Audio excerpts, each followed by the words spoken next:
Hello everybody, and welcome to the very next tips of the week video.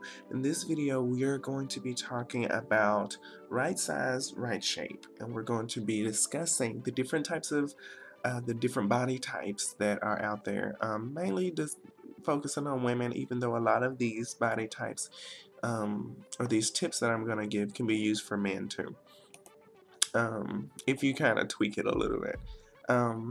So let's go ahead and get started. According to makeupandbeauty.com, there are 5 different body types for women. Like I said, these tips can be applied to men too if you tweak them a little bit, though it may be slightly different. So here's what I found.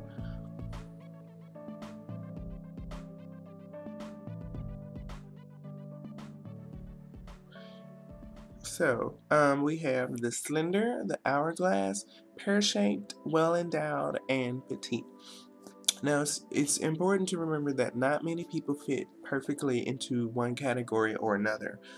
So you may be a combination of a couple of these. Now, usually our goal is to make our bodies look more proportionate, and so that's how I'm going to be tailoring my tips that I give you today. So let's go over these.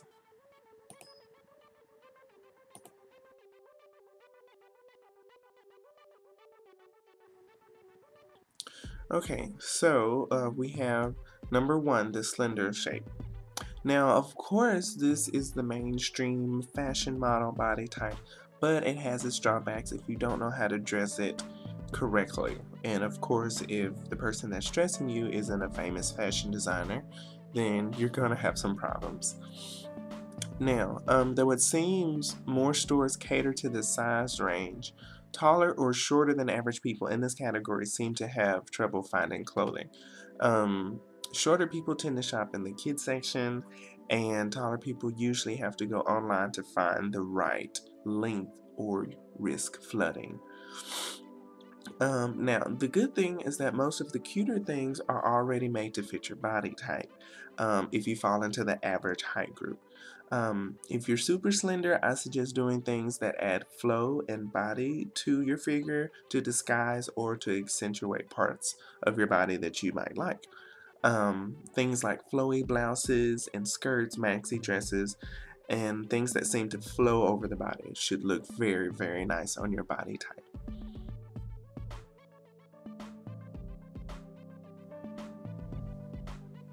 Okay, type number 2, the hourglass shape. This is that body type that can usually find something in a lot of different stores. Now, as far as problems go, you're the closest thing to proportionate that there is, so your problems aren't in finding clothing made in your size. Your problems rest in finding clothing left over from all the other hourglass shapes out there. Because you fall into the category with most teenagers and people going into their late 20s, coming out of college and all that other stuff before, life starts to take over and they stop exercising so they can be really, really sexy. So what works for you, you should focus on showing off your hourglass shape, okay? Things that seem to pinch you in at the waist and below the knee should look great on you, as well as floor-length mermaid styles. And also, you can even show your shoulders off a little bit in halter tops. That'll be great because you'll kind of pinch yourself visually in at the neck.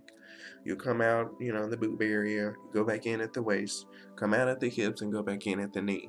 And that should look great on you.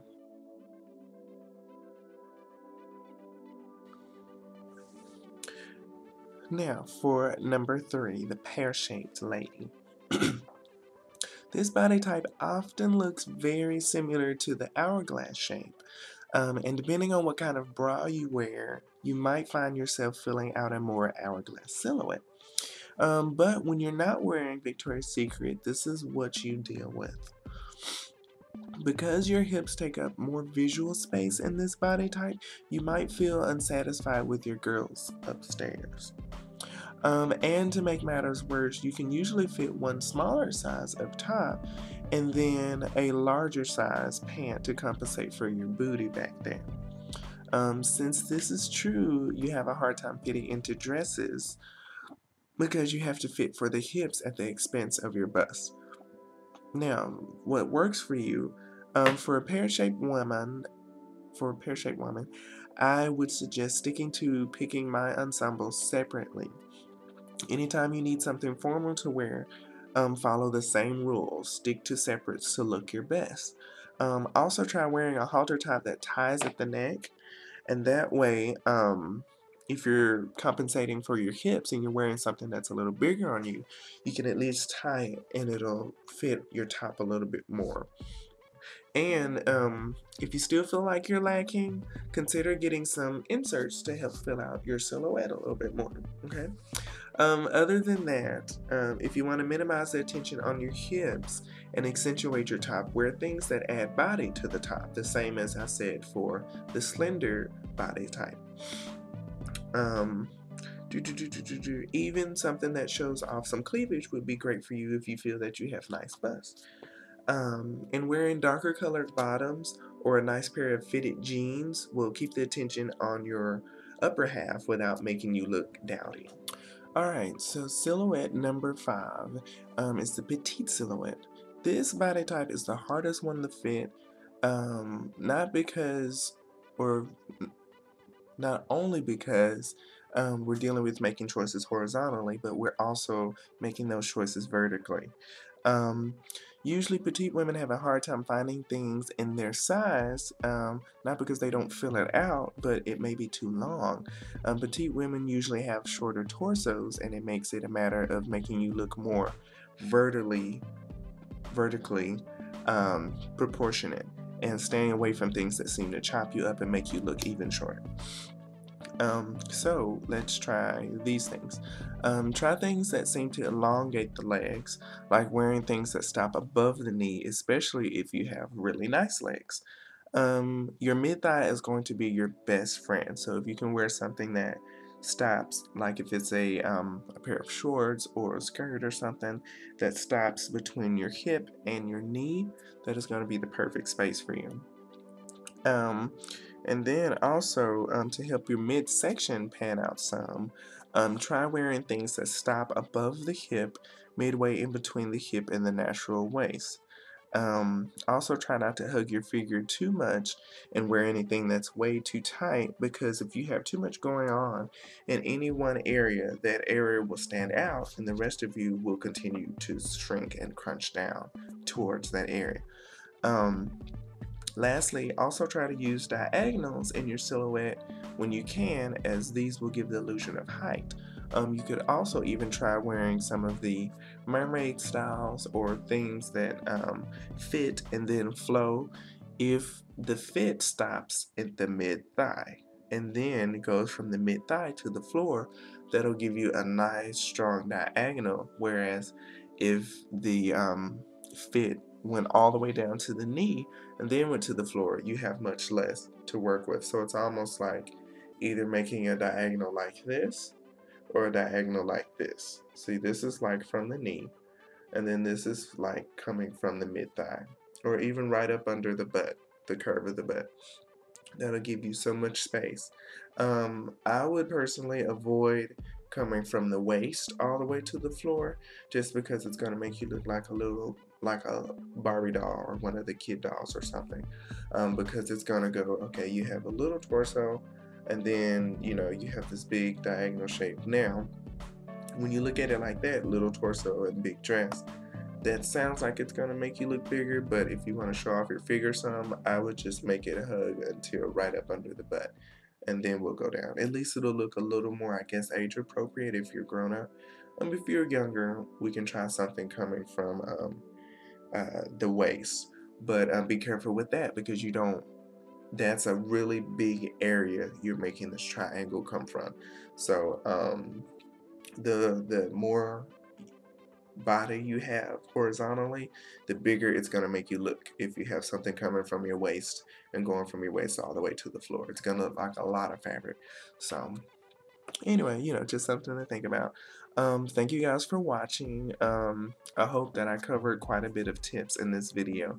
If you have any questions, please leave them in the bottom, and then I will be answering them on my Ask Chris Tuesday, if I can get around to them, because I'm trying to just do 4 or 5 questions every episode. So, anywho, thank you for watching this Tips of the Week, and I'll see you next time for the next one.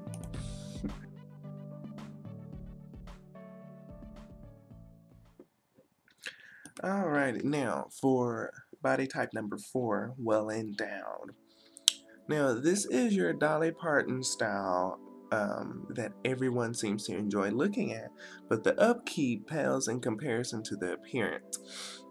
You seem to be the opposite of the pear-shaped woman, and sometimes you wish you had a bigger caboose. Now, some of the problems you encounter are well-endowed women usually have the same problems of the pear-shaped woman and find themselves being able to fit something in the bust area, but not the hips. Now, the bad thing is that sometimes in order to fit the hips, you might be trying to wear something to fit, you might try to wear something that fits your hips at the expense of it stretching and almost breaking and letting your boobies fly out everywhere. Most dresses and blouses seem to be made for an average bust size, and sometimes the fit just doesn't work out for you. Now, what would work for you, I would suggest wearing cute stretch shirts and camis, so like cute stretch t-shirts, and especially something that's more of a softer material will stretch nicely and won't give you all these horrible stress lines here, and it'll also be able to fit your waist and down to your hips. Let's see. Now the cami I would suggest because sometimes you want to be a little more sexy, and it'll give you the release you need because it's more open near the top area, and so it'll give all of your boobs somewhere to go. But it'll also, like I said, camouflage or not camouflage, accentuate your waist and down to your hips. So now if you wear a cami, you may also want to wear it just for modesty's sake. Because once again, we don't want your boobies flying out everywhere. You may want to put on a nice short sleeve dress shirt or even long sleeve dress shirt. And you can either wear it completely open or you can button it from maybe like the bottom to maybe a little above your waist. In that way, you can still get the accentuation of your waist that you want while accentuating your boobs and, still making this area look nice and not too, like you're, I guess, trying to be the PTA parent or something, Maybe you don't have kids. Maybe you do have kids. I don't know.